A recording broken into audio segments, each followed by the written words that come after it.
This is to certify that Real and Retro have been authorized for live streaming. Ladies and gentlemen, boys and girls, and everything in between. Welcome to Real and Retro. The show may contain spoilers and cause you to laugh out loud. The views and opinions of our guests don't reflect our own. However, if you do find yourself being offended by anything during the stream, I would suggest you take a deep, long look inside yourself and getting a life. I can't believe this is what my life and career has come to. I never thought I would be doing voiceovers for these two twats on YouTube. I used to be someone of note, a goblin in Lord of the Rings, a munchkin in Wizard of Oz, a Jawa in Star Wars, just to name a few. If you are planning to fact-check anything I've said here, I hope you do a better job than a certain streaming service that I'll not name did for their latest blockbuster shows. Anyway, less from me, and it's nearly time for the show to start. You should go and get a drink and get comfortable. Don't forget to like the video, leave a comment, and subscribe to the channel. Good evening, ladies and gentlemen, and welcome to Real and Retro. Let's bring on my little co-host here. Good evening, Steve. I was wondering if you were going to do that, mate. Good evening. Well, I thought you were just going to leave us in the background. Well, it's where you deserve to be. How are you? How is everyone? Okay? Welcome. You all right, mate? Yes, I'm good, my friend. I'm good. I'm just on the back end of my days off, so I'm back in work tomorrow. Woohoo! So I'm just enjoying the last few hours of freedom before I'm back in work. Good stuff. Been nice today. And how's your month been? I can't believe it's been a month since we've been on live again. I know, and you know, you've aged, mate. I'm going to tell you now. I've not seen you in a month, and it looks like you've really aged. Oh God, tell me about it, mate. Tell me about it. It's been a busy month going camping and playing with the cars, and you know, it's like real world problems, that, isn't it? Real world problems. You see, I haven't set up my table in my corner, and the sunlight's caused me bloody lighting issues. Hey guys, right. So let's bring hey, Kev. on. Hey Rob. Let's bring on our guest in the background. Here he is. Hey. Good evening. Michael, you're becoming a bit of a regular on our channel. Yes, I think so. Yes, it's good to have somebody that I can geek out with that's probably seen the same stuff that I have, to be perfectly honest. Little Steve just sits there and twiddles his thumbs. What are you trying to read? My t-shirt? Yeah. Is it reluctant runner? Yeah. You don't bloody run. I do, reluctantly. To the toilet, maybe. So, the theme for tonight, and I just thought about this a couple of minutes before we came live, is A, how much do you think your collection is worth? B, when do you ever get time to enjoy your collection? And C, do you think we are mad when we talk about how much things cost us for the collection? Okay, so for those people at home that are watching, please do answer those three questions as well in the chat. And let's get a conversation started. So, Steve, I'll go with you. So, A, how much do you think your collection is worth? B, when do you ever enjoy your collection? And C, are you mad for collecting it if you're not enjoying it? Do you know what? I know I've said it a few times, but you know, I have watched the year-long culling of Thingy's collection, of AJ's collection, and it's definitely an inspiration, really. But I struggle. This is the problem. I really struggle to get rid of something. and you'll contest to that. Yeah, I'm at a point now where I really, really need to make some space, and I'm not sure how I'm going to do it. I've got loads of new stuff just piled up. I feel a bit like Knight's life when he's in his shed with all the stuff around me. But yeah, I'm trying to focus a bit more on the stuff that I want when it comes to like the 4K and stuff, you know. So I'm trying to be, hey monkey, I'm trying to be a bit more picky with it, you know, and trying to get stuff in that are either replacing something that I've got here, or something that I know I'm going to want. I mean, I picked up a couple of 4Ks this month that cost me £1 each, so I'm not going to grumble about it. In fact, one of them I sat and watched the other day. But you know, where possible, I'm trying to get either more obscure titles that I haven't heard of and, you know, seen, and a bit higher end studios, should we say, or a bit like you know, when you replace all your figures and stuff, and you were like, right, I'm going to get the biggest. It's a bit like that, really. You know, I'm trying to stay away as much as I can from ordering all these pre-orders on things, but that's getting a bit busier. I'm at a point where I'm reducing my collection now. That's true. That's true, Chris. I appreciate that. I mean, I'm taking most of that, hopefully, but if a little bit, like one figure at a time. The last time Chris was at mine, he saw the 3 bags of stuff that I was clearing off my shelf that was ready to go to Starbase the day after. Yeah. So yeah, he's witnessed that from here. Yeah. So the question, so the second part of that, then, Steve, is: do you enjoy your collection as much as you? At the minute, I feel a bit overwhelmed. If I'm honest, I feel a bit overwhelmed with stuff, but I do enjoy, and I enjoy the fact that, I mean, especially recently, I've seen quite a lot on the different streaming sites saying this is being taken off, you know, and it's like, why the fuck is that being taken off there? And I know it's all licenses and stuff like that, but there is elements of the reason why I want some of this stuff is because at any point they are literally going to take stuff off they want to, you know, and that's one of the main reasons why I have this collection.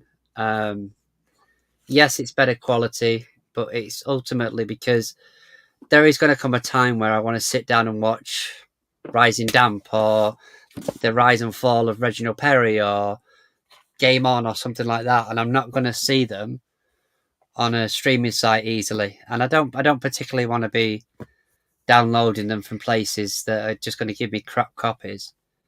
Yeah. So without Lou watching, how much do you reckon your collection's worth? Well over 10 grand.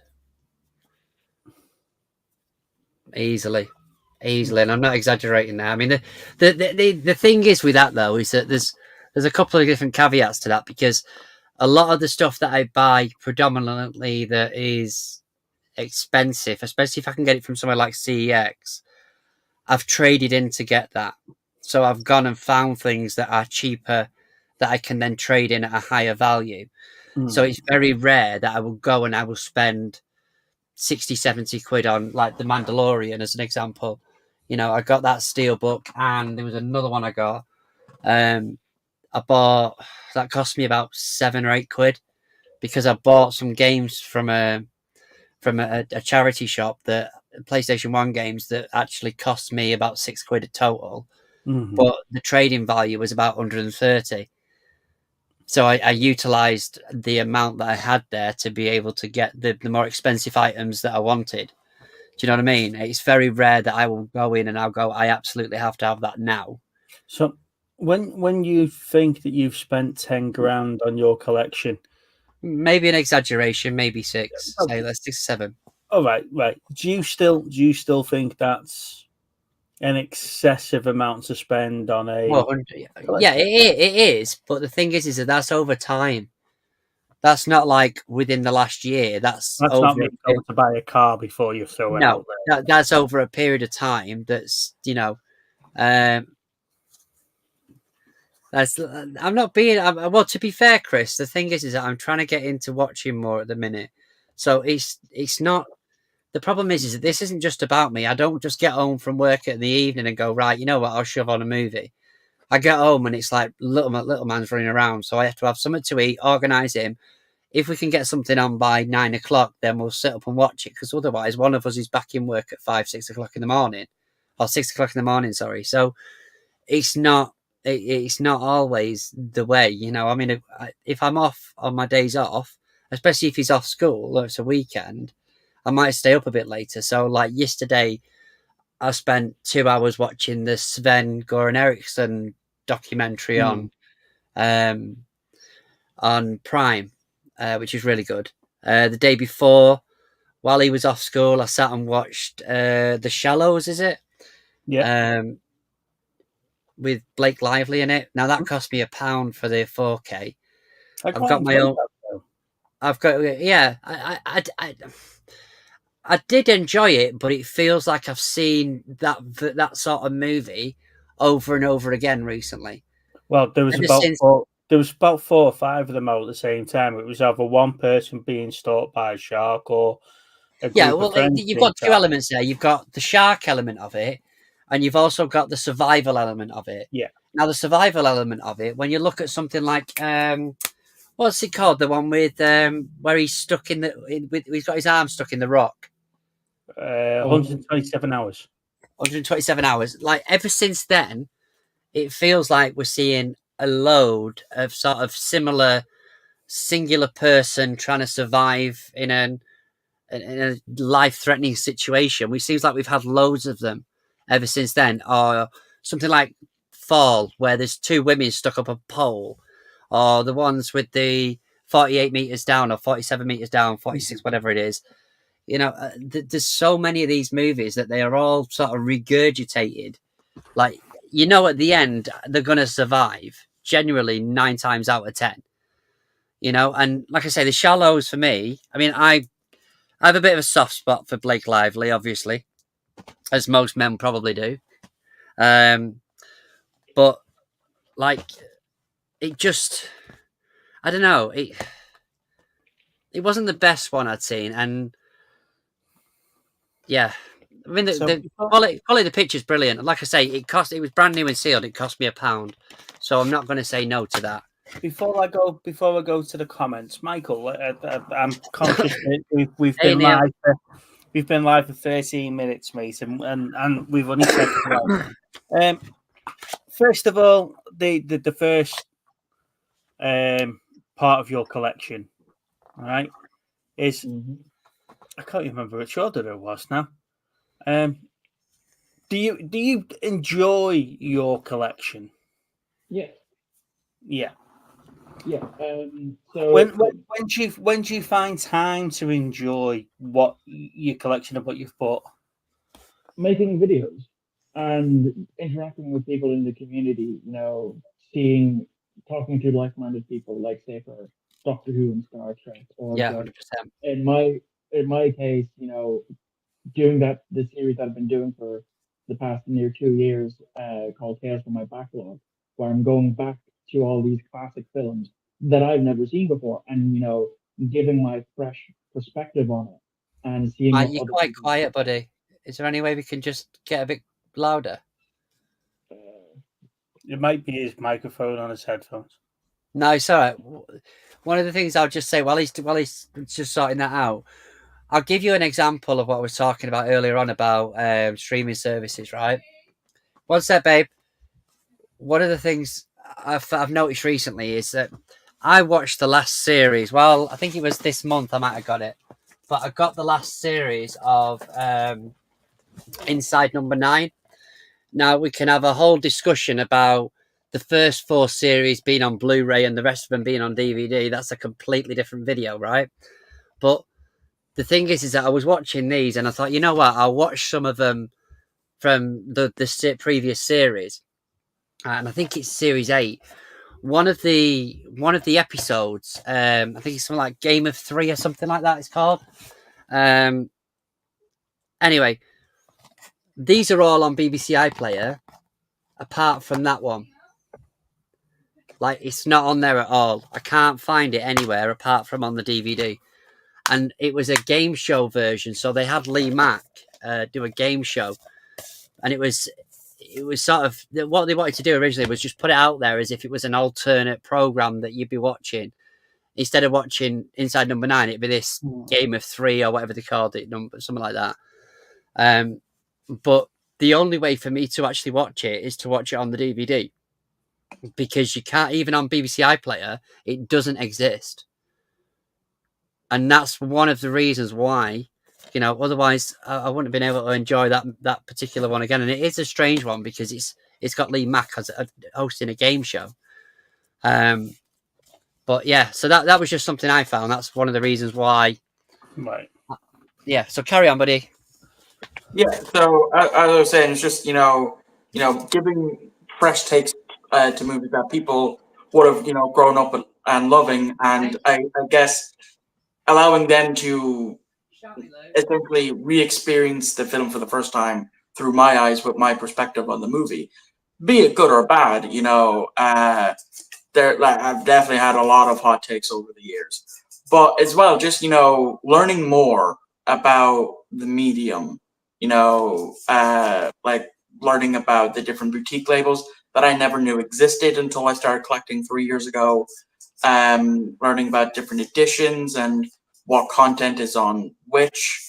Because I think I remember when Into Darkness was released on physical media, there was specific special features only given to Pacific regions, unlike before where we got everything. So yeah, I enjoy. It's been, like I said, it's been 3 years. I've still enjoyed doing this hobby, and I thankfully haven't gotten burnt out yet. Okay, I don't think I'm suffering from burnout. I think I get drawn in to, if I've got one, I've got to get the majority, right? Yeah, I did it with Star Trek Playmates. Yeah, I did it with Star Trek Playmates. I did it with the Star Trek Eagle Moss. I've done it with the G.I. Joe Funko Pops. I got one or two because they were quite cheap, and before I realised that I'm spending 16, 17 quid on a pop, and it's just like I've got to have that pop. But now, I'm in chats with people about moving it on and stuff like that, and yeah, I did it with the Blu-rays. Steve, what was I like for the Blu-rays? I went from having none to having loads to having none again, didn't I? He says loads, bless him.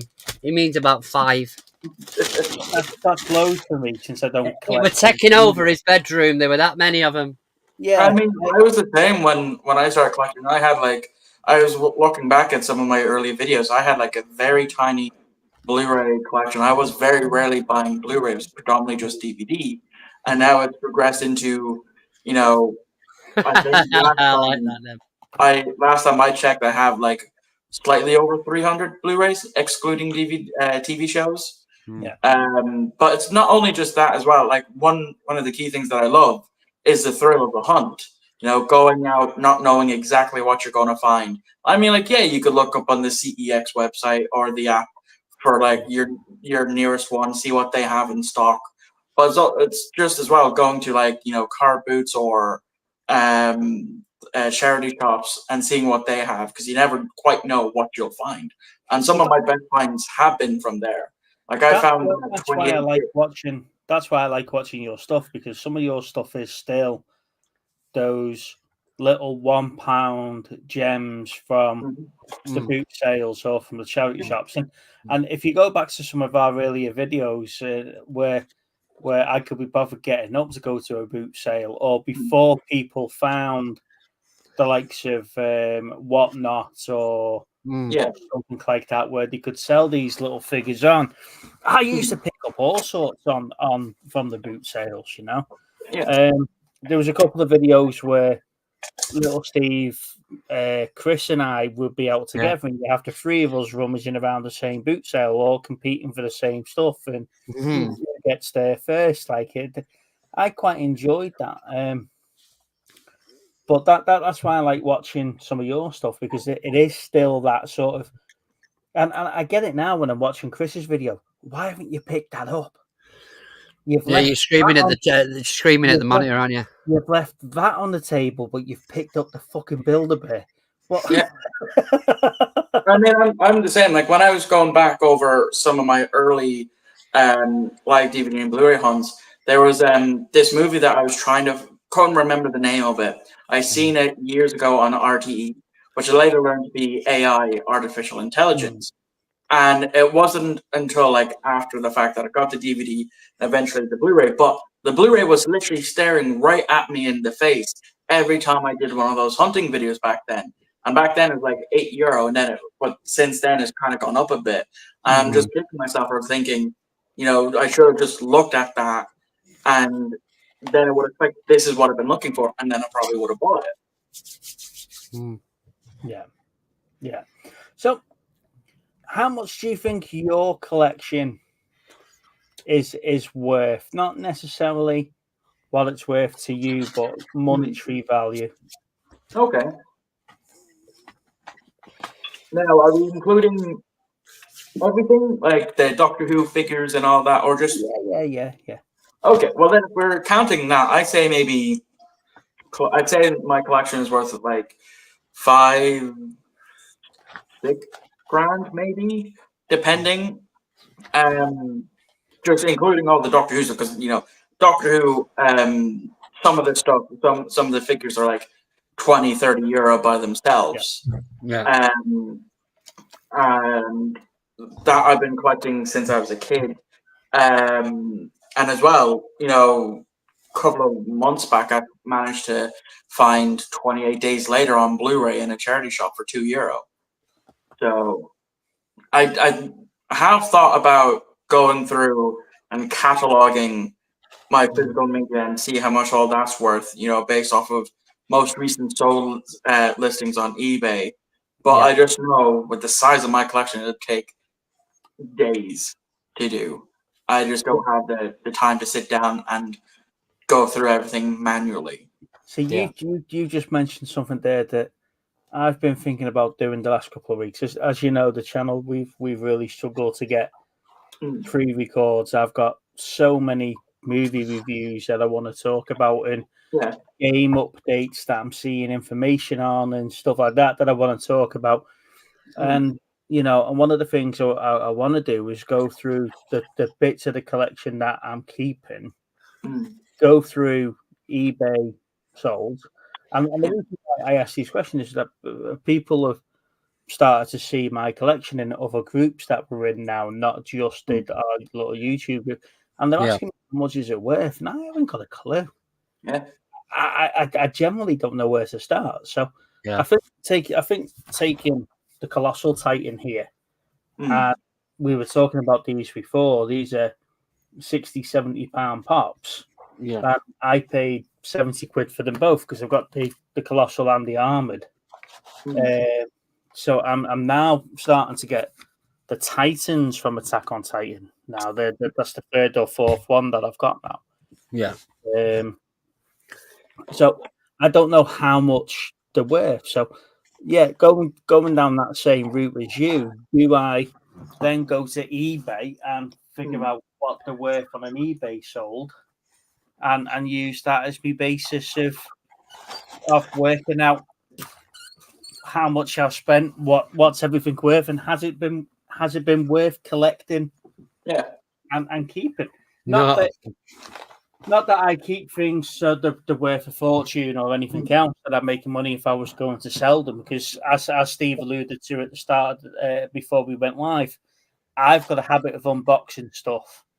I want my collection to be able to breathe and and enjoy it. Where sitting in the box, Right. So certain things have stayed in the box, but the majority of them is out open. So I've got a confession confession time coming up, right? Dangerous, but go ahead. This is where I did a video and I never put it out because I was. I'll tell you why. Because I don't originally, believe you. no, I'll tell you why. It's because I did it and I pronounced somebody's name wrong. I was like, I can't be arsed pissing about with that and redoing it. But Just this put it out, particular, fine. no, but this particular thing, right? This is where I know I have a problem. Is I know it's. I got this off Lee, right, a little while back. Obviously a good friend of the channel. I got the 4K of Back to Black, HMV exclusive, not open, brand new sealed, right? Anyway, I had £6 vouchers the other week, and I couldn't figure out what to get. Anyway, I decided to pay another £2 and get the DVD and get the Blu-ray of it. Right, and the reason for it is because I didn't want to open that. You tit. Mate, I swear to God, I couldn't bring myself to open it. I mean, it's got HMV sticker on the outside and stuff, and I could quite easily just probably cut in there and no problem. But This is why I'm glad I'm not like that. I mean, I granted, literally paid £2 more for a inferior copy, so I didn't have to open that. So, one of my issues that I've got, which is one of Little Steve's biggest bugbears. Do you know the dust covers on the Blu-rays? Mm-hmm. yeah, the sleeves, yeah. I was throwing them away. Mm. Right? I don't collect them. I just find that little millimeter of extra space on the shelf could be filled with something else. Mm-hmm. You know, I was bidding them. Little Steve was like, "You should be sending them to me," and I've probably got that Blu-ray and all that, and I was just bidding them. Yep. Right. However, I have never been as bad that I went and bought 2 copies of something. I don't know, Neil. Sorry, let's rephrase this. To go out and buy the best copy of something, and then buy a mediocre version of it to actually open and play and watch it. I mean, Yeah. it could be worse. You could have bought the DVD version. You see, the thing is with this, right, is I've got some good sets, but a lot of my sets that I've had have been pre-owned from You're CES saying at the sets, not time. sex, by the way, guys. Sets, as in SETS, right? Yes. So it's not been too bad because I haven't been in a position where I've had a situation where I've had to open it. Since I've started collecting a lot more steelbooks and a lot more premium ones, right? Premium titles, if you like. That's where I'm having an issue because I can't open them. Now, Mandalorian, I got from CEX Roulette, perfect condition. Obviously, someone's looked after it, but it was open. Whereas my WandaVision and my Obi-Wan and my Millennium and the Falcon and the Winter Soldier are all still factory sealed. And I can't bring myself to open them at the minute. But like I say, I already had £6 voucher. I wanted to watch the movie and it was going to cost me £2 and I didn't have to open the other one. And that's when I got home and I was like, I've got a problem because I can't open these things unless they're already opened. Yeah, there you go. I mean, Chris has put a comment that was earlier, quite suitable earlier on. You're basically addicted to buying and having these movies. You'll probably never be able to watch them. And there you go. You've ended up buying something you can't bring yourself to even open the box. Mm-hmm. Kerry's put over the past 25 years, I've spent nearly 10k, mostly pre-love, but some have been new, mostly due to the fear of missing out. I never suffered a fear of missing out because at some point it will come round. My earlier comment, my first DVD cost me $29.99, which is Blade in 1999 from HMV in Birmingham. My cheapest one was a penny at a charity shop. I got Blade as part of my collection when I bought the DVD player. I got the DVD player and 10 DVDs, and it cost me 600 quid. And I remember my mum going absolutely ballistic because it was my first paycheck for my first real job, and I wasted it on a DVD player and DVDs. Yep, similar thing. I think I paid $250, maybe $300 for my DVD player, but it came with a premium cable. I've still got the cable to this day, and I think the SCART lead's about that thick. Yeah, it's massive. The gold-plated one. Oh yeah, 100%. It was like a boutique. Good evening, Peter. Thank you for joining us, buddy. It was like a boutique place. Yeah, Kerry's put Little Steve. That's really bad. In all fairness, that's regarding your Amy Winehouse film. Geek Out with Dave's joined us. Thank you very much, buddy. At least I watched it. Mm-hmm. Yeah, I mean, I'm not that bad. Like, I would, if I buy something, I buy it to open it, but I very rarely buy new. I mean, I do have a copy of Karate Kid on VHS, DVD, and Blu-ray. That's just because that happened by accident. So, it's a question that Neil's put in the chat. Would any of you consider getting your items graded? Now, grading's a new phenomenon to me. This whole buy an item, send it off to encase it in plastic and not touch it or enjoy it for the next 50 years because someone's decided it's WeBuyGold.com or whatever. Good thing I actually have a lot of info on this because I kept up with the video game side of things, but also from like the trading cards side of things. So I think I know definitely know a thing or two. Would I grade anything from my collection? If we're talking physical media, probably not, because it's in my collection. I want to be able to go grab it, put it, stick it on, and watch it whenever I want. You know, I don't have any streaming services. The only thing I pay for is YouTube Premium, and that's at a massive discount because I use the VPN to do so. Okay. So that I just don't see why. Like, I get it. Some people want to, like, if it's factory sealed, sure, I can see that. You know, I know people grade comics. I know, as I said, people grade trading cards. That I can understand. Video games, however, that I don't get, because the only reason a lot of people started doing that, like, it was kind of like a niche thing until Wata showed up. And with that whole Super Mario, sealed Super Mario for the NES selling for like something million. Yeah. That was all a massive scam. Like, they put bids with heritage auctions to drive that up. Which is a whole thing that Carl Jobs done on his YouTube channel when all that broke.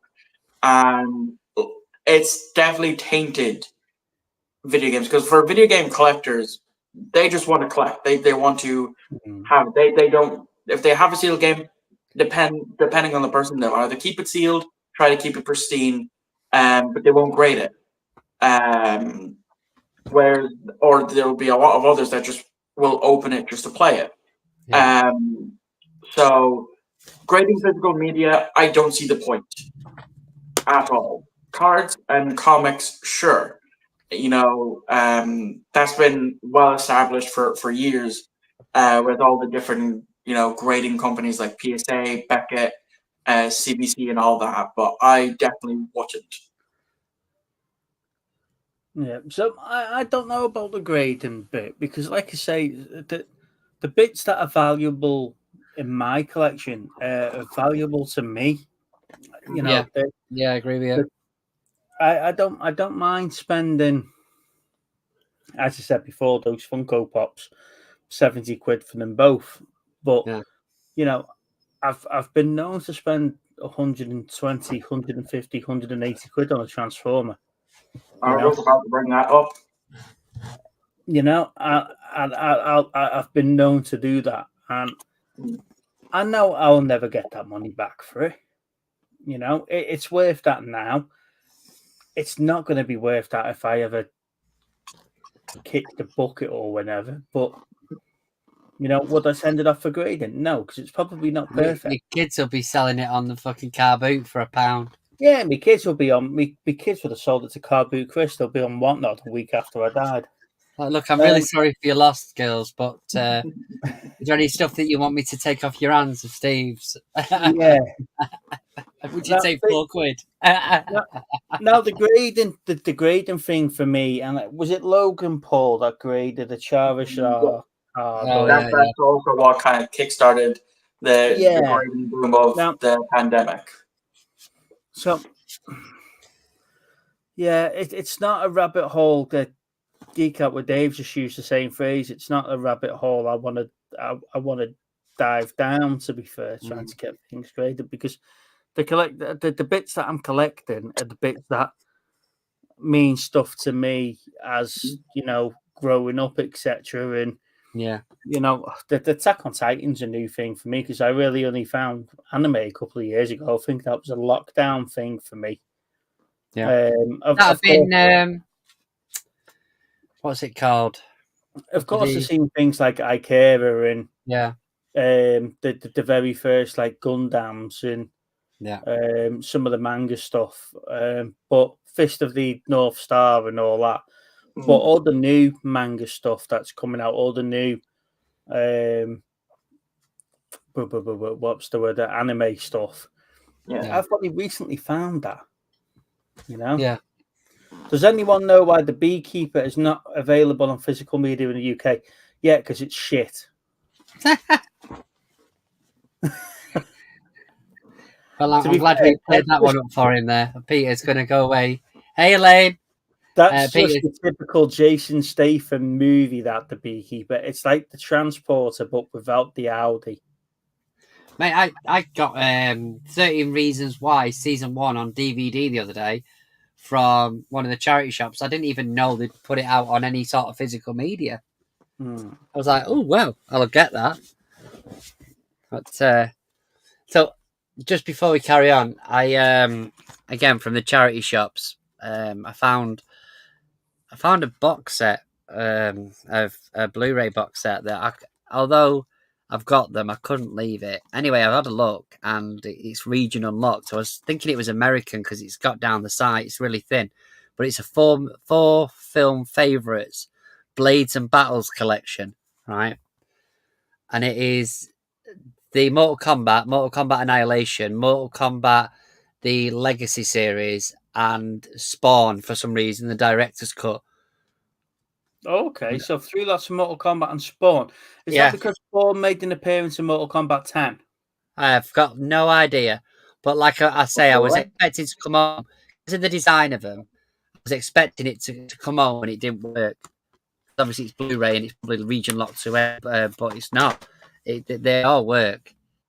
I was like, I'm going to have to... although I've got all of those, I was like, I'm going to have to get that because it's just like one set of all of them. It's pretty cool. Well, Sorry, there you go, go on. Peter. Sorry, mate. I have just Googled UK release of The Beekeeper. It was released in cinemas in January 2024. Studio Canal on behalf of Sky Cinema. The movie was released on VOD and digital platforms January. So Yeah. it was released 2 weeks after being in the cinema on streaming. Yeah. And on DVD, Blu-ray, Ultra HD Blu-ray on April 2024. So apparently it's out on physical media. Ooh. Hey, you know, I like my my steelbooks. I found a DVD steelbook as well, Steve. You might appreciate. Again, probably about 50p. It's cost me, but it's the X-Men trilogy for that with a J card on it. I got the Cerebro box set of the trilogy. How cool is that? I was like, I'm definitely having that. I mean, it's all in there and everything, but it's a collector's edition of the three movies. I was like, that tin's amazing. Not a dent on it. Fucking brilliant.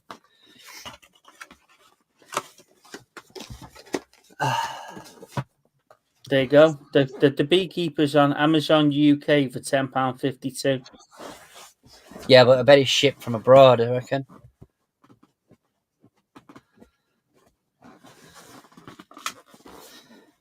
I expect my better half to sell my collection at the lowest price. Good job. I'm planning to prepay To for my outlive him. funeral. Nice one, Kerry. Like I say, I mean, I don't envy Lou if I pop it first and she's got to try and get rid of all this. I No, really I've don't. told you. I've told you. The wives have all got a deal. Oh yeah, Whichever one goes first, the husbands are going to get offered the collection sheet before it goes off. And this is why I'm glad I'm single. I don't have to worry about losing my stuff or getting yelled at for buying new stuff. yeah. And the price of this new stuff. That's the main thing, mate. Yeah, I agree with you on that one. I've definitely had to operate a one in, one out policy for a while. No, you haven't. You've just got. It's almost like saying, like Chris saying, "I've not got any sweets stored anywhere in this room," and you're like, you know full well he's got a stash somewhere. You're literally finding other alternative ways of getting it past Lana at the door. I don't know. You know, I am looking quite full. I am looking. If you look over there, there's not much space on those shelves still, and I've cleared a lot out. Yeah, I agree with you.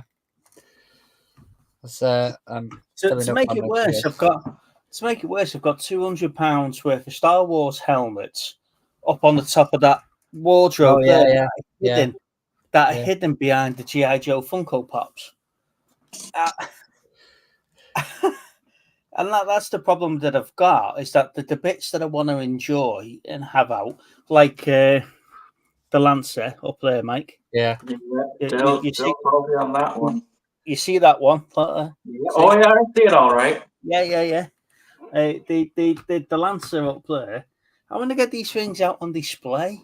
Mm-hmm. I want to be able to look at them and go, you know what? Yeah, that's another £150 purchase on the Lancer. But it was just there. James knew exactly what he was doing when he brought it out from behind the back. He said, "You love this." Brought it out behind the back, and before I realised it, my bank card was in behind, and I was going beep, and it was done, and I couldn't help it. How did you break it to her then? How did you break She was with me when I did it. However, the good news was he did give me a couple of free Bucky O'Hare figures that I had in my hand at the same time that he brought out the Lancer, because I was just spending the money on the Lancer. But I sent you the picture of Lana holding the Lancer just as she was holding. Oh yeah, it's like twice the size of her. Yeah, she was holding it as I was paying for it. Yeah, but, babes, hold that while I just get my card out. Yeah. But that's my biggest problem, is the impulse buying. Yeah, I've seen something and I'm buying it, and then she's going, "Where are you putting it?" I don't know, but it's mine. Why? Because here's the receipt. I think there was it's not procrastinating, but there is a certain. I was reading up on this the other day because I have a similar thing. So if I see something, I can at that point I can dismiss it and I can go, you know what, it's fine, whatever. I'll leave it, and I walk away. And the second I walk away is when I start thinking about it, and it'll eat me up inside until I physically go back and it's either not there, which is good, or I end up finding a way of picking it up. So, there is an element of the autism it's got something to do with it's like procrastinating, but it's something else. I picked up a a Megatron Transformer that was in the style of Frankenstein the other day. Where the fuck do you find something like that? And I ended up putting it back. I said, I can't justify spending £35 on it, because if I spend £35 on a Megatron that looks like Frankenstein, I'm going to end up searching what other Transformers that they released in other movie monsters. Oh, yes. I know what you mean now. Like with Teenage Mutant Ninja Turtles, the amount of crossovers they have had. Oh, yeah. It's like Cobra Kai, Power Rangers, Street Fighter, all of them. Yeah. Yeah. So if I was to pick up Megatron dressed as Frankenstein, Mhm. I'm gonna end up googling what other Transformers were released Yeah. in movie Yeah. monsters, Yeah. and I'm gonna end up having a whole new collection starting. Yeah. And so where Kerry's talking about the fear of missing out, I don't think I've got a fear of missing out. I've never I've got- actually had them. I think I've got a because I can pick things up and put them back, but I think Mhm. I've got a completist type of scenario. I can't just have one without looking for the rest of them. Like I say, the bookies were the same. I picked up Bucky O'Hare for £1 off Z when we went to see him last year. And before I realised that I've got the whole set, including the Toad Stomper. And Yeah. I'm like, oh, yeah. Yeah. So the thing is that, like I said, I didn't twig onto this thing, but I heard it the other day being mentioned about this particular part of the condition where it's like, because it genuinely is. It's like I've got I've got a bit of a collection now of, I want to say, high end headphones. Mm. So I've got my Big Apple ones. I've got two sets of Sonys. I've got my Beats. I've got the AirPods. Anyway, I spotted these Bauer and Wilkins, is it? B&W, Bauer and Wilkins, and they are gorgeous. Like PX4s or something stupid. Really nice headphones, but I'd seen them in the store, and I was like, I hadn't gone out of my way looking for these things. Like, and I saw them in CX, and then ultimately straight after that, I'm like, right, how do I get them? Because they were 250 quid. How do I get them? And I went upstairs, I went into the loft, and I went through copious amounts of DVDs, and got about 100 and odd quid's worth of DVDs out of it. I had a couple of bits that I wanted to trade in anyway. So I managed to make the money up to get them. But I mean, as gorgeous as they are, they're still going to be, I can only wear one at a time. Mm. Do you know what I mean? But I was considering all these different scenarios as to why I would want them. I've not even got a full set of working lungs, Neil. Nice one. I mean, I'm sure someone would want a decent enough kidney that, maybe slightly damaged from holding it in quite a while, like several hours during a gaming session. I'm sure that would fetch a decent enough price to someone. Yeah.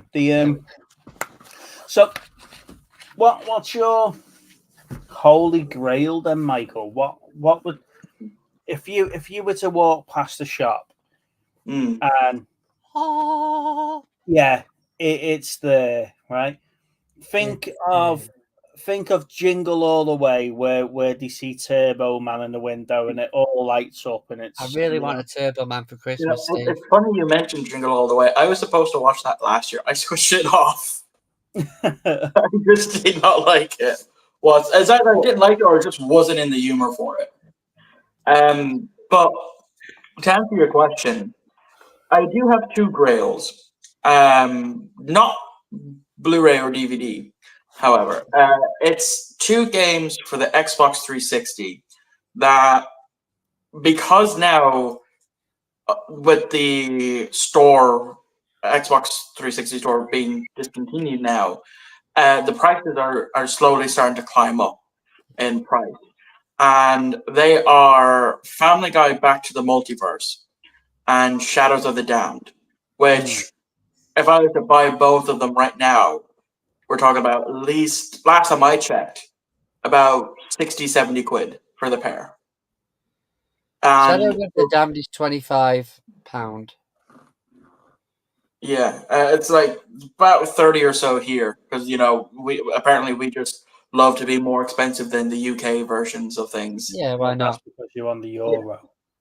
Yeah, which is it's still annoying because like the box set for Ghost Whisperer seasons 1 to 5 is still €42. And I think it's like 12 or so last over there. That's how much AJ bought it for. Thankfully, I ended up getting the seasons individually. But yeah, those would be my two grails. But as well, I have one rule when it comes to collecting Xbox 360 games, and that is they need to be complete with manual. Otherwise, I'm not going to pick it up. Yeah. And I've done that with one of the games I was looking for, Singularity. Anytime I found it without manual, I just I need it with manual, and I would just put it back. And that's sometimes the risk you have to take when ordering online. Because last month I did get another one of my most sought after games, which was Dragon Ball Raging Blast 2, and that was 20 quid. So I was thankful that it actually came with manual and was actually in decent condition. I not long ago I picked up a load of Xbox 360 games, and I did a trade in and got some good value for it. But a few weeks before, I'd done a similar thing. I bought a load of Xbox games. It was only, and they were obscure titles. They were things I'd not seen before, but I didn't scan them. I got a good deal at the charity shop, but when I got them all home, they were all in USA. So I'm still yet to figure out what I'm going to do with them. Yeah, that happened to me recently. I stupidly didn't check, but when I bought a big stack of VHS last week, I had initially bought this to trade in because I would have got €6 on a voucher, but I didn't see the mature rating, which is NTSC, and so extras won't take that. Yeah. So that was a waste of €2, and now I need to figure out what the fuck I'm going to do with that. I probably could sell it on eBay, but then I'd have to go through the hassle of changing bank details on that. My local CEX looks like they've had a bit of a staff changeover. We walked past it the other day and was like, I don't recognise them, so I might try to go back in there. Because, I hate my local CEX. They're fucking waste of space. But,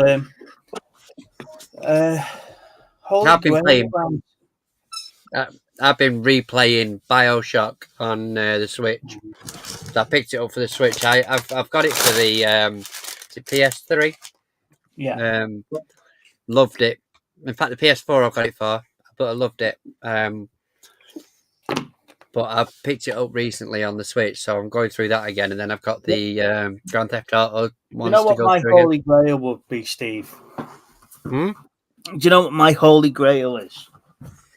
Actually having hair on top of your head?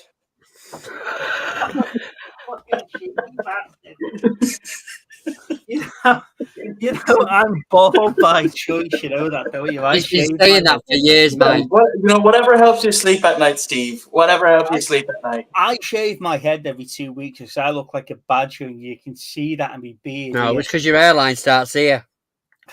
You can fucking talk, fucking fry your talk over there. Look, I've had to grow this. It's took a while. Gracefully, you just comb over from the back of your head and hope it gives you a fringe. That's it, exactly. Have you seen what you started now? Do you know what? I keep looking at it, and I've got some grey hairs here, which makes it look like it's just going. I'm like, no. So, as you know, one of my biggest regrets was not searching that bag enough when little Steve was up by us, and I missed out on Space Above and Beyond and Star Trek: The Next Generation. Right? Bosh! Hey! A $5. Really? Yeah. Where? That trading play in Birkenhead. Wow. I bet you were sat there all giggly, weren't you? Sat there all giggling. I was. I wish I'd seen your face at that point. When I picked that up, I never even bothered looking at the toys that he had on the other side, and I almost missed a Transformer. But yeah, I'll have to take you up to all these little shops, Steve, next time you come up to us. Yeah, we'll do, mate. I'm baits and trade and play, and they've still got that Nakatomi Tower Die Hard. What? They've still got the Nakatomi Tower Die Hard. You know, the Die Hard DVD in the big tower case. How much for? Do you want? Was it 200 quid for it? Fucking hell. Honestly, man. Don't get me wrong, it's a nice set, but Jesus Christ. Yeah. Yeah. That'll be one of the grails, I think. That's definitely yeah. I'll tell you what I need to get hold of. I need to get hold of the Karate Kid trilogy on 4K because apparently that's out of print. Already. My version is 4 of them on DVD. And I just have the first one and the Jaden Smith one on Blu-ray, and then the first one on VHS. Jeez. It's a hello, Brutan. Hello, Brutan. Thank you. Hey. Bye. Bye then. Bye.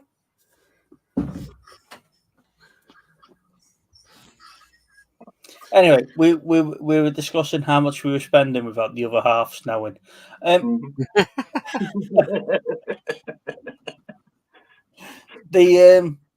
that Nakatomi Tower thing, Steve. But that trading play, they've got the Halo 4 figure. Yeah. The limited edition figure where That you got. No, where he's doing the hero pose and the shield. He's goes doing the up what, around. sorry? The hero pose. Show me what you just did. You know, where he jumps down with his knees and He does the hero pose. The hero pose, yeah. Right, yeah, I thought that's what you just did. With his big pole. With his pole. Right? Yeah. And as he's punching the ground, the shield's going off around him, like, but they want 249 quid for it. Yeah. I agree with you, Dave. That's a very nice exoskeleton thing, yeah. Well, yeah, I've got my own very nice exoskeleton. Oh, fuck off. Sod awful, yeah.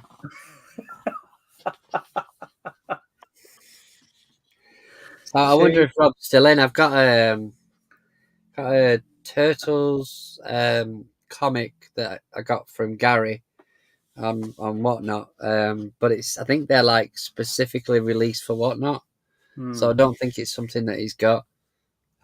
So I got him to, because it was a freebie what I bought, I got him to put it in for me, but I need to message him and see if he wants it.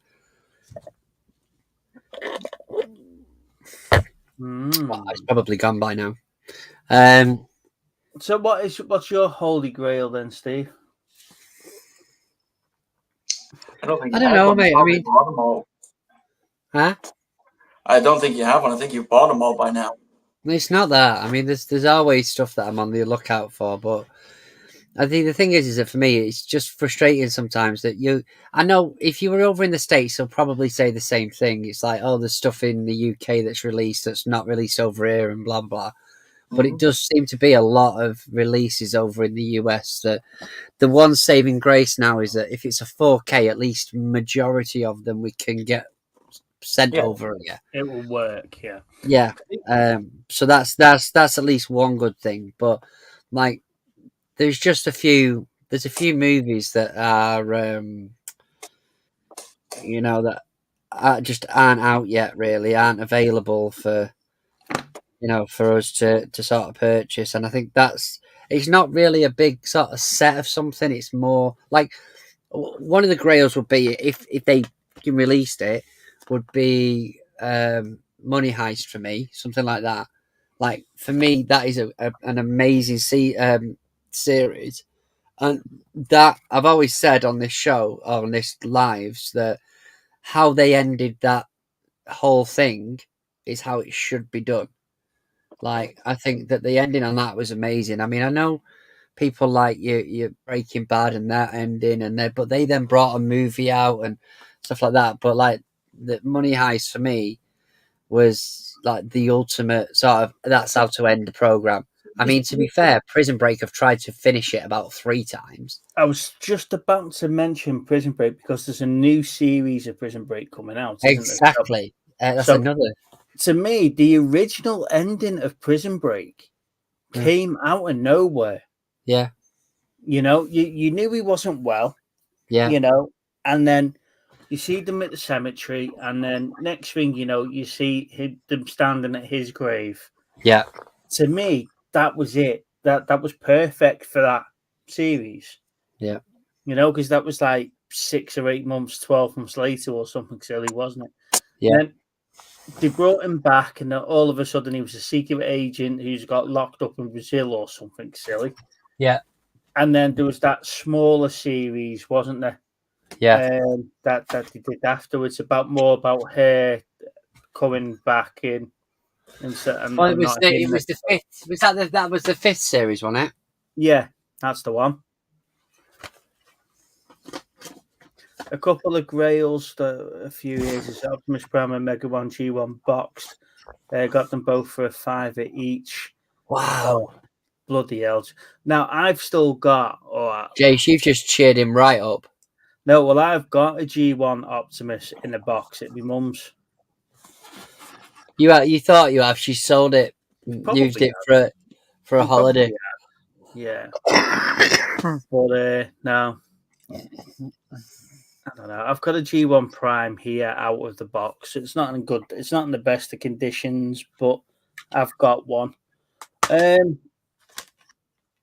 What I was going to say, with what you were saying there about series like Money Heist and stuff like that, do you think that there's still money in the bootleg sort of market? Because that took off in a big way just after lockdown, didn't it? It has genuinely become like the norm. Like I remember years. Studios aren't going to release it. This is the only way. Yeah. It's like it's almost like it's a given now. I mean, I said to you a little while back, they were selling a charity shop near me was selling the Mandalorian Series 3 DVD box set, and I was like, that's not out, right? And they were like, well, it's come from our Amazon stock that they've sent in. And she still, regardless of what I told her, she still put it out for a tenner. And it sat there for about a month and a half. I would imagine someone bought it eventually. Yeah. But you've got places like Amazon selling these things. They are genuinely bootlegs. Yeah. Like it's not fucking released. But when you look at something like, I don't know, let's say Vinted, or you look at, eBay, it might slip through the cracks. Vinted aren't asked at all.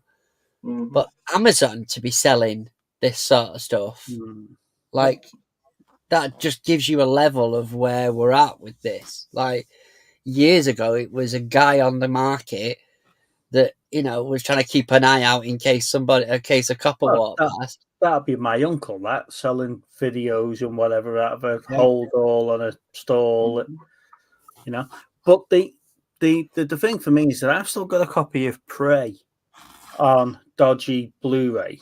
Yeah, because we were told we would never get a physical copy of that film. Yeah, that's true. We were, weren't we? So, obviously, we've both got the same contacts of a friend of ours, So, is that market still booming? Because I don't really, like I say, I'm not really a big physical media collector. So if there was something that I want, something that I'd really want, if it's not, if you can't buy it anymore, then yes, I will probably go and get a copy of it just to have it. But I'm watching videos every week where people are still opening these bootlegs for collections. Yeah. I mean, at least one of our friends have said, if there's a physical media release, they'll buy it. It's not like they're trying to cheat the system. It's just, it's. I mean, what we are now, series 5 of Brassic. This goes back though to the original question, though, Steve. A, are you still enjoying the hunt for the collection? B, are you still enjoying the collection? And C, are you mad for collecting it? Because the same friend we're talking about has opened 20 series of cartoons. Yeah, that I know he's probably never going to get around to watching again. Yeah, But like I say, he's having them in that collection. I mean, it's very much like you having a certain, transformer. That's what it is. I mean, I've said to you before, I've gone through a period now where I'm not going out and spending 15 quid on Back to Black. I will wait a few weeks, maybe pick it up in CEX for. I mean, this was 8 quid. Like, if it goes down to 12 and I'm desperate for it, then I'll pick it up. If it goes down even further, I'll pick it up. I've not picked up that new Hunger Games one, and that's probably about to pick that one up as well. That's about 4 quid now. Do you know what I mean? I think as soon as it's right here, I think it's probably a tenner over here. As soon as they hit streaming, they just plummet, right? So, but I've been going out for so long, going right. That's definitely going to be. I'll tell you. I'll give you one now. Actually, as an example. Where the fuck is it? Where I've gone out and gone. You know what? I need to pick that up now. There we go. Licorice Pizza. Still sealed. Brand new. Right. It is. The reason I bought it at the time was because it was like, this looks like an obscure title. Doesn't look like something that I'm going to see a lot of for very long. So I picked it up full price, paid for it, and it's still been sat here like unopened. I've not had the inkling to watch it yet. I say I've not had the inkling to watch it. But there is so many of these movies where I've gone and got it. Would you miss it if you never had it? No, not that particular one. No. And that's why. You are here, right? Rob, stay there, mate. Don't go anywhere. That's why I'm sort of trying to stay away from getting them straight away, because I'm even if I wait a few weeks or a month or something, I'm saving pretty much half the price. As well, I think when it comes to collecting and downsizing your collection, it really depends on your age, I suppose, because you guys are older than me, so you're at that point. You've been collecting for years. You're full of insults tonight, aren't you? Hey, I could have went worse. You guys are at least 2 generations older than me. I would have said like a century, but I was trying to be nice. But I think AJ said so as well to me. It depends on your age when you come to collecting, because I've only been doing it for 3 years. You guys have been doing it for a lot longer than I have. So you're at that point now where you're starting to rethink your collection. Not as long as you think. Yeah, but you're at that point where you're starting to rethink your collection, saying, okay, I've had this for a while.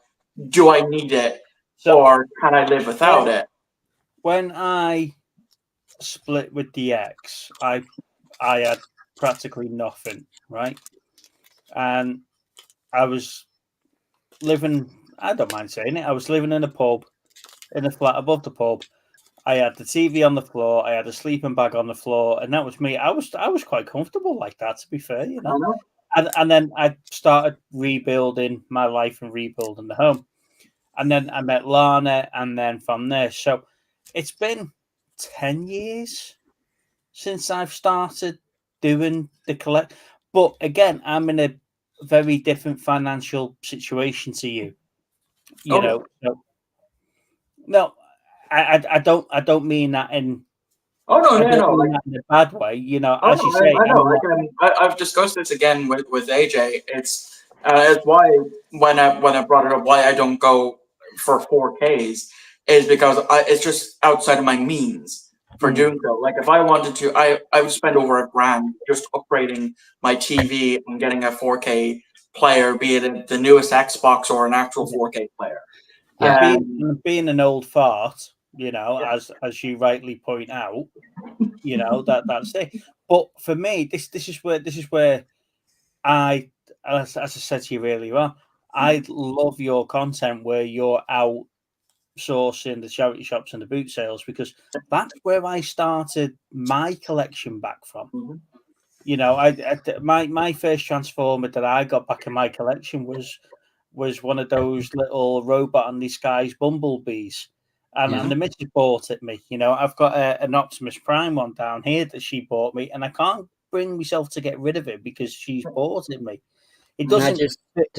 just stop you for 1 second. It doesn't fit in with the rest of the collection, but something she's bought. What's this Turtles thing you want to show? Yeah, so Rob, this is a reprint of a Turtles magazine, Turtles comic, but it's in association with Whatnot.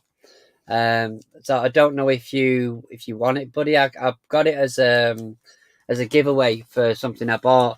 But I asked them, there was a couple of different versions of something, and I asked for the Turtles one because I thought you might be interested if you want it. Let me know and I'll send it your way. Carry on. Yeah, so I can't get you off bloody solo mode now. There we go. There you go. Yeah, so I think the enjoyment of sourcing and the collection for me when I first started. I know Jason's comment.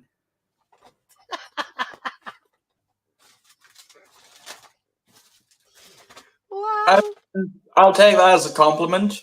That's fine by me. Yeah, Jason's put there, as long as you're enjoying the collecting and it gives you the interest and it's worth it, in my opinion. Totally agree, mate. And I'm not one of these people that will put anyone down for what they collect or whatever. There is some strange collections out there. Oh, yeah. I mean, I've been on My Strange Collection. Someone was collecting their belly button fluff for years. Like you said, I won't judge you on what you collect. Unless you're a furry, then I'm going to judge you. And I'm going to judge you hard. Look, there's nothing wrong with about collecting people's used underwear. Do you know what, Mike? Right, what I've always said is Steve has been super, super supportive, right, of the fact that I have so many different Dirty Dancing versions. Like, honestly, he's never judged me once. He's always asked me if I want to get more of them.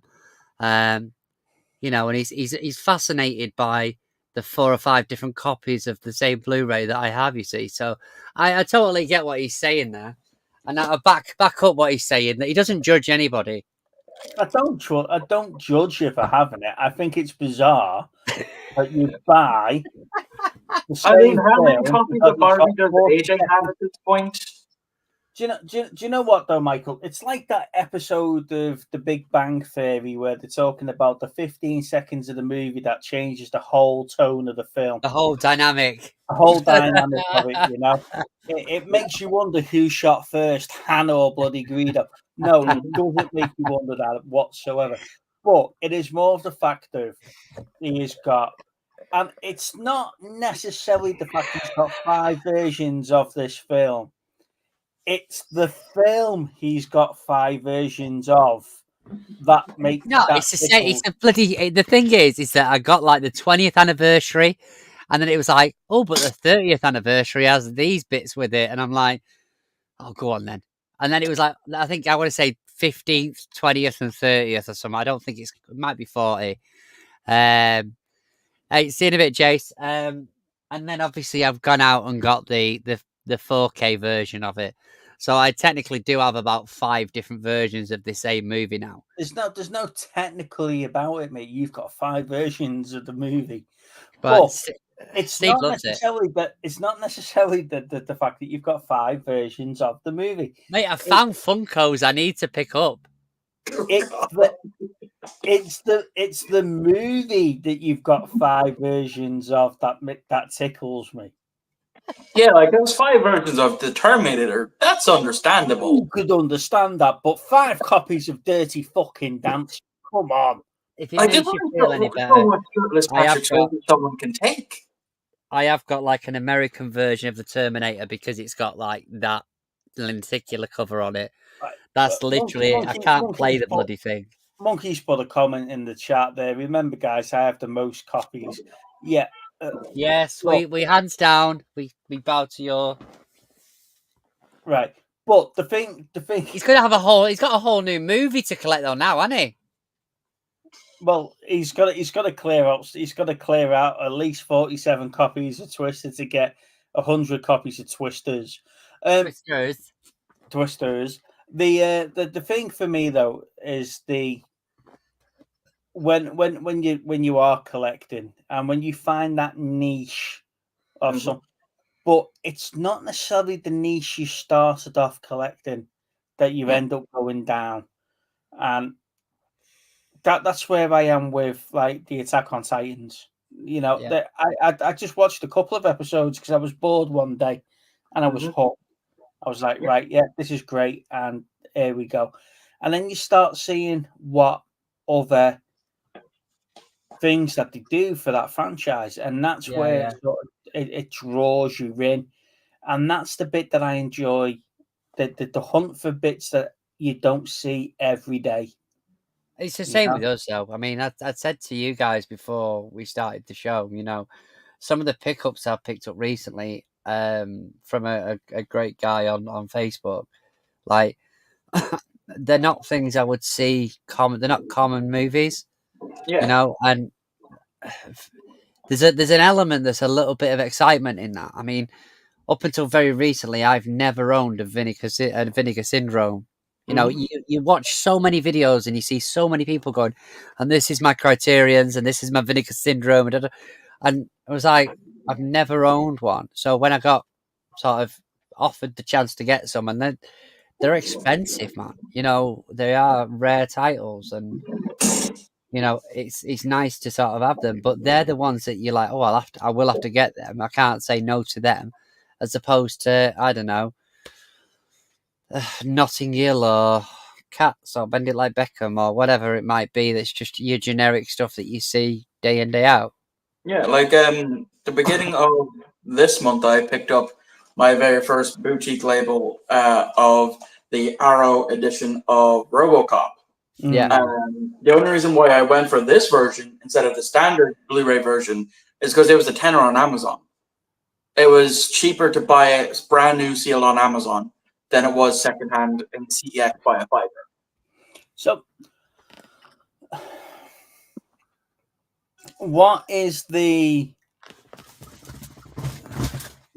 plan for you then when it comes to these older movies that you're watching? So you've gone through like the Aliens 3. I haven't actually finished Alien. Like I only watched Alien 3 for the very first time for a review I'm doing in September. But I have recently finished the Rocky franchise, the Terminator franchise. Just stop there, right? Okay. You've watched Alien 3 Yes. without finishing Alien or No, I watching Aliens. I watched Alien, hated it, absolutely hated it. Right. Yeah. It's an hour of them standing around and fucking talking, and then moving to a new set and standing around and talking. That's what pissed me off about Alien. Well, Steve does as a job. I mean, Stands granted, around, it's the 70s, and you know the way things were done were differently. You know, slow pace and all that.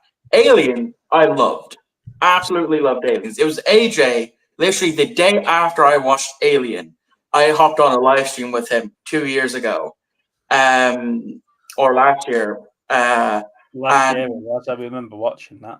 Yeah, and he convinced me to give Aliens a shot. And so I did. And I was like, okay, I think I'm done with this franchise. And this year I'm like, you know what? Maybe I should continue with the Alien franchise. You know, now that I'm done with the Predator franchise, let me run through the Alien franchise before I move on to Alien versus Predator. Yeah, but I have, you know, gone through the Rocky franchise, except for Creed. And I've gone through the Predator franchise and the Terminator franchise. You said that you've gone through the Predator franchise. Yes. What did you think of Predators? Loved it. Absolutely loved it. It's my second favorite in the franchise. After the first one. Yeah, the first one is still, there's no comparison. First one is always going to be the superior Predator film. I just love Predators. I just love the idea of dropping people into an arena and just letting them figure it out for themselves. You know, Yeah. and then obviously you get the twist that you've got the two competing factions within the Ultra themselves. So I think that was quite well done. I enjoyed Yeah. it. Yeah. Really did. And then to bring the Predator after Predators, what the fuck were they thinking? I know. That one, I was like, that is the worst in the franchise. I was looking, I was like, oh, now I see why people don't like this. And yeah, it's definitely one I'll never return to. I might return to Prey and Predator 2 at some point, give them a second chance. But The Predator, no, I'll never return to that garbage heap. You'd have to pay me to rewatch it. Yeah. So out of your collections now, guys, and I'll just look around your room, whatever. What is your most prized part of the collection?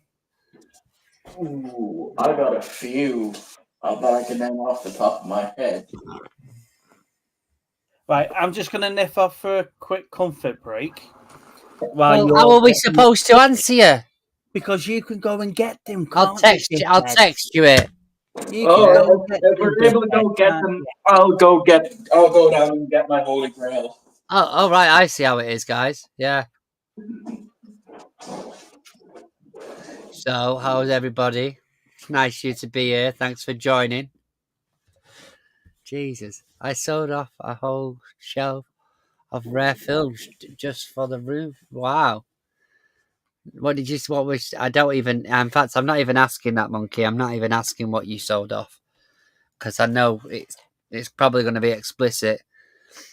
I'm not even going to do it. So forget I asked. Billy No Mates. Exactly, Dave. Yeah, exactly. Like, yeah. So, but has anybody else picked up this? Because I know it's been all over Facebook, but I ordered that from Indicator probably about 4 months ago now, whenever it was announced. 4 or 5 months ago. Love Bottom. I'm hoping they bring out like the whole box set on Blu-ray, but we'll see. But yeah, I'm happy I picked that up.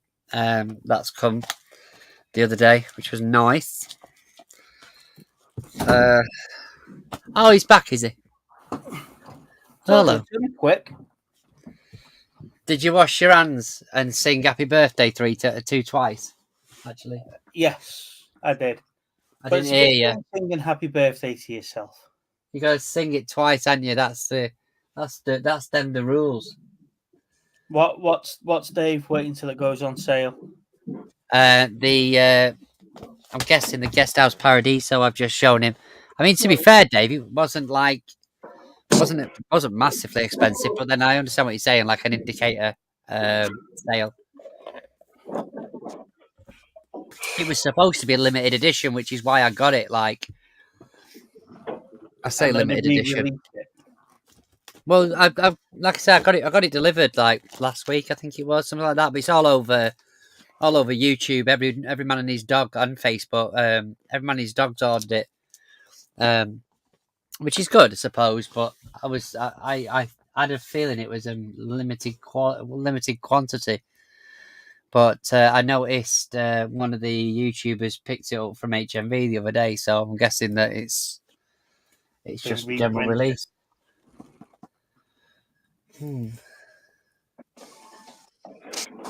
Right, so come on then, Michael. Are you ready? I'm very ready. So my Holy Grail in my collection was passed down to me by my mother when she passed away, and that is this. This is no any ordinary copy of Leonard Nimoy's I Am Spock. This has it got his DNA in it? Happens to be signed by him back in 1995. Wow. That's awesome. Yeah.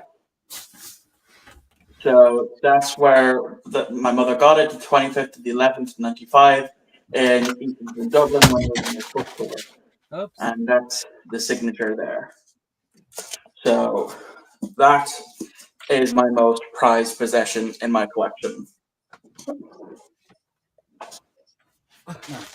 So the God of Sci-Fi is put. He's just watched the Terminator animated series. That's my job for tomorrow while I'm working from home. Is to get through that. You've borrowed bits from all the films. The story just didn't work. What's that? Yeah, I was sort of worried about that. It's like the Pacific Rim cartoon that they did. They did the black. Yeah, it was just called The Black, wasn't it? I was looking forward to that, and that didn't really pay off for me either, and stuff. And I don't know where I sit with these animated manga series of film franchises. Well, have you got the TV? Have you got your talk boy out? I've got to be taught, boy. Yeah, just my well, I was gonna say Back to the Future stuff as well, but like my Home Alone stuff's probably the most my favourite stuff. So I've got my deluxe Talk Boy.